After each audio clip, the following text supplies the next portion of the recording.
For decades, defendant Eugene Henley Jr., also known as Big U, has put on a public facade masquerading as a reformed gang member and legitimate businessman whose only ambition was to better his community. But defendant wasn't helping Crenshaw, he was helping himself. In the shadows, defendant was secretly operating as kingpin of a criminal enterprise that has ruled Los Angeles through violence, fear, and intimidation. Now he seeks pretrial release under the guise of his reformed persona, even though his criminal activities have included murder, extortion, robbery, wire fraud, bank fraud, and human trafficking. The court should see through defendant's farce and keep him in custody for the safety of the community. To avoid custody, defendant will no doubt continue his double dealing, as he did to celebrities and donors that he duped into believing they were helping young, underprivileged athletes chase their dreams, when in reality they were unwittingly lining defendant's pockets as he embezzled donation after donation. Even in his short time in custody, he is up to his old tricks, once again trying to use some of these same celebrities for personal gain. He has even suggested that he can manipulate the President of the United States into intervening in the case and dropping the charges, even as he simultaneously derisively refers to the President as the Orange Man while in custody. So apparently, Mr. Henley has been on the monitored phones, calling up celebrity buddies, trying to round up some money on, and he's been saying he's going to get Trump to pardon him, all the while calling Trump the Orange Man. This court should not be fooled by the good deeds defendant promises to accomplish. If only he could close the detention doors behind him. The truth is that he will undoubtedly cause exponential harm to the case, to the community, and to others. If he were released, defendant should remain detained for the safety of the community, the victims, and witnesses. In defendant's own words, quote, "If I would have had a problem with any man, the issue would have been resolved and he wouldn't be here, I wouldn't be here." Once again, Big U's problems are not the words of loose cannon, they're his own words. Indeed, with seemingly just hours of notice of his impending arrest, defendant had already destroyed valuable evidence, attempted to paint a false narrative of his criminality in the public, and publicly condemned his enemies by name. He cannot be allowed to continue on his obstructive path. Now, 600 went to court. Go over to his channel if you want to watch him break down. Some people like 600, some don't, but he said that the prosecutor specifically said by saying that Wack 100 and 600 were working with the FBI, which the prosecutor categorically denied, that everyone knows in the streets working with the police can put you in danger, so that Big U was threatening Big 600 and Wack 100. So that was brought up. These are all things Big U did to himself. Any supporters defendant may offer as sureties, that means people that would put up money, will not protect the community. They did not save R.W., Rayshawn Williams, whom defendant murdered and abandoned in the desert. So they're charging him. It was kind of unclear, were they just sort of mentioning the murder? Don't be surprised if Las Vegas pulls them out of federal lockup and takes them to Clark County and gives them a state murder charge. They did not save defendants' countless extortion and embezzlement victims whom defendant terrorized or tricked for years. They didn't stop defendant from leaving Los Angeles in the midnight hours. What a poetic prosecutor. Before his arrest, or hurling thinly veiled threats in the lead up to his surrender.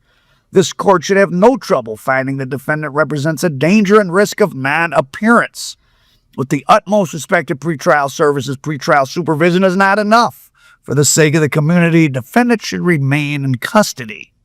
Now, Big 600 said that Big U's attorney appears to be disabled somewhat, and he was having a hard time getting up and walking to the podium. And the judge said, well, you can just say what you're going to say from the seat.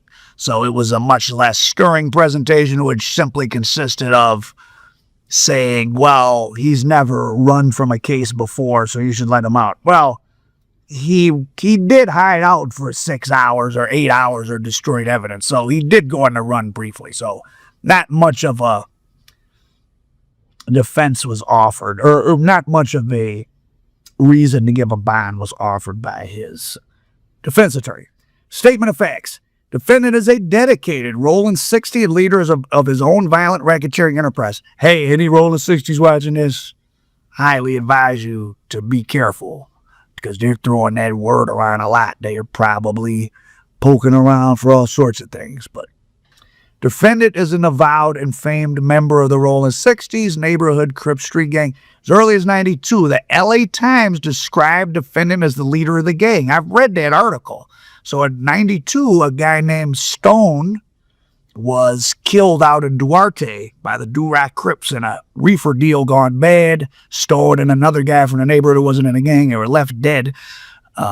Big U has some videos bragging about how he had that guy stabbed up. One of the killers stabbed up, I think, in one of his interviews. As he states in many interviews when asked about any gang tattoos, of which he has none, it ain't on you, it's in you. Indeed, defendant's gang ties run deep in his blood. Defendant has loudly recounted the terror he instilled for years in various interviews. Defendant recounts selling narcotics. Again, this is this is him talking. This is not loose cannon. I don't. Brick Baby certainly isn't talking about him. He got Brick Baby hot, not vice versa. This is all Big U's own words coming back to haunt him. In various interviews, defendant recounts selling narcotics, taking a percentage of all illegal activity in the neighborhood, leading the body snatchers kidnapping crew, and eventually going to prison where he claims to paid off the guards and taking a percentage of drug sales. I mean, this is worse than a mafia boss. Like, this guy was in charge on the street, in jail, everywhere he went, per his own words. And now, listen, they tell you anything you say can and will be used against you in a court of law. Anyone watching this that's out there making moves, not that I support that, take a lesson, man. Watch what you say. Again, I say this is going to change our little corner of YouTubering. Well, I don't really do many interviews. I just do a few here and there. Guys, better be careful what they say, even if it's from stuff a long time ago, because even if they can't charge you with the crime, it's establishing a pattern of behavior, which is a RICO. If, 10 years ago, past the statute of limitations, I did this, this, and this. Well, they can't charge you with that, but they can use it against you in a RICO. Now, after an investigation spanning more than 4 years, defendant was charged with running the Big U enterprise from at least 2010. So they went back that far. So this is a 15-year investigation started 2021 with the murder of Rayshawn Williams. But, another thing, 600 said interesting. The police initially went over Big U's house about Rayshawn Williams simply to ask the family what they knew about Rayshawn, what he was into. They weren't suspects. And they heard his wife call him and say, hey, they're over here asking about Rayshawn, which made them suspicious. Wow. So Big U's people and himself were not trained in evasive, techniques. Defendant, blah, blah, blah, at rescue. Despite his life of crime, defendant never wanted to return to jail, so he went to great lengths to involve law enforcement detection, tamper with witnesses.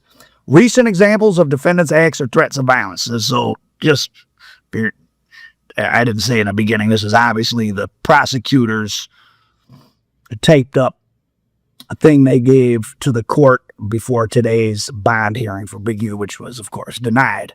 Murder of RW. 2021, defendant drove to Las Vegas with another Enterprise member to confront RW. A rapper signed to defendant's record label was also a close friend of defendant's son and someone defendant had known for years. Apparently upset about RW's lack of studio production and purported diss song, defendant left the studio with RW in the middle of the night for RW's Airbnb. RW leaving his Airbnb with his belongings was the last time he was seen alive. He was found the next morning with gunshot wounds to the head. Defendant returned to the studio hours after he had left, claiming he had gone to the gym at 2 a.m. Defendant's cell phone, the obstructionist conduct of other members of the enterprise, and defendant's own words and reaction intercepted on the wire prove his guilt of this heinous crime. RW's murder not only demands defendants' continued detention, but cautions against what may happen to other witnesses, cooperators, and victim were the defendant to be released on bond. So they feel they got him for the murder. They're not just mentioning it as something to make them sound bad. I predict they're going to charge him with that.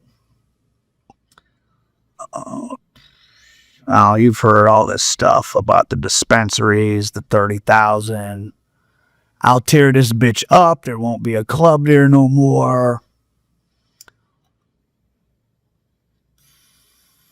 Those intercepted call defendant's vehicle to call extortion victim right now and stated he would go out there and kill that N-word. February 14th, 2023. Another intercepted call. Robinson told defendant that Robinson told Jew Boy that he owed the Big U Enterprise money. They would allow a payment plan, but if he were not to pay, they were going to shut this MFer down.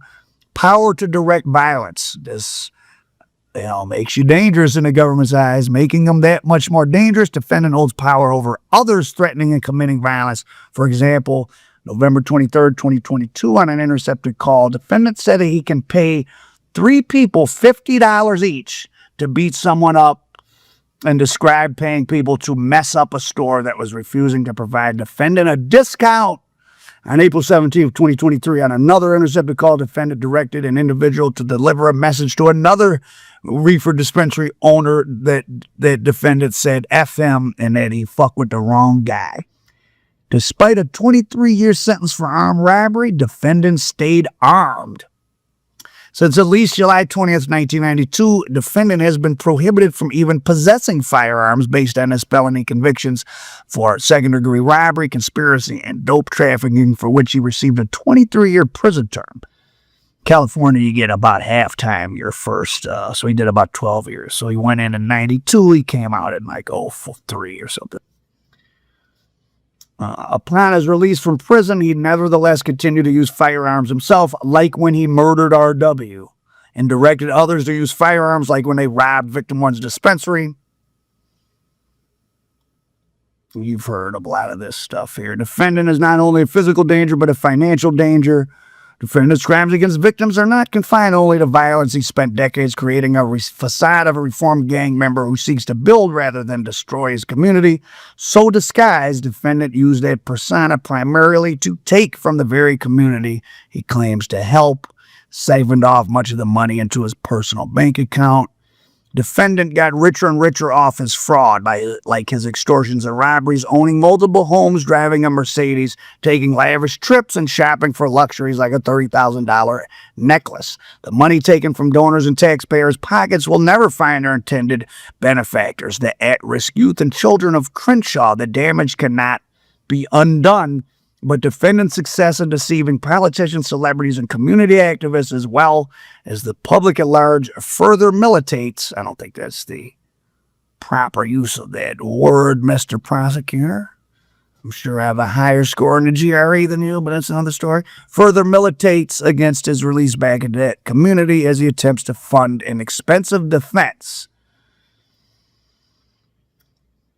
Defendant is fluent in obstruction. All of it may be founded on crime, but defendant built a charmed life following his 23-year sentence for armed robbery. He does not want to give it up and uses obstruction frequently to avoid that. Destruction of surveillance footage, use of encrypted applications like FaceTime, demands to meet in person, use of multiple phones, orders not to speak to law enforcement, and chastising of any perceived or suspected cooperators. A few are also highlighted here. Defendant instructed a victim's relative that the victim was to, quote, go to the lineup, tell him to pick the wrong person to insulate defendant's associate from the charges. A master manipulator, defendant told another associate that to influence the media for his lawsuit against law enforcement, he should show both negative and positive aspects of his life, wear glasses, and say that he was working with developing options, even though he was not. Oh, we got a fraudster. Multiple intercepted calls, defendant talked about at least breaking a witness's jaw. After fleeing with his phones in the hours before his scheduled arrest in an attempt to intimidate and dissuade anyone from cooperating, defendant posted publicly on Instagram, naming his co-defendants and known opponents instructing the public not to associate with them and claiming that if they did, they were not black. In an attempt to poison the jury pool, defendant posted on Instagram claiming racial profiling, ignoring that almost every single one of defendant's victims, from RW to many of his extortion, robbery, fraud victims, and the at-risk use, are almost all black, and blaming his co-defendants and opponents for the charges filed against him. So, yeah, that's it.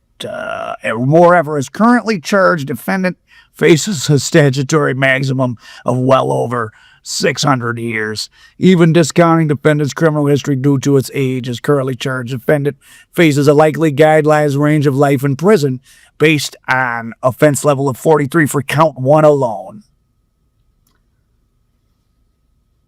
Mr. Henley. The evidence defendant committed charged offenses is overwhelming and cannot be ignored. History and characteristics of the defendant, yeah. So he was turned down. That was the prosecutor's report to the judge about why he should be turned down. They're going to charge him with that murder, 9 out of 10, I bet you, like as a specific crime, not just as part of the RICO. That would be a good way for someone who's trying to get out of it. But it looks like he did it by himself. But, this is so similar, killing a rapper over studio equipment, studio time. It's the same situation he had with Nipsey. So I'm going to recover Big U and Nipsey next. But that's today's update. Big U did not get bond. That's not a surprise, but pretty excoriating description of him from the prosecutor, and it sounds like he's tiptoeing towards that murder charge, probably in Las Vegas. I'll profit American dope.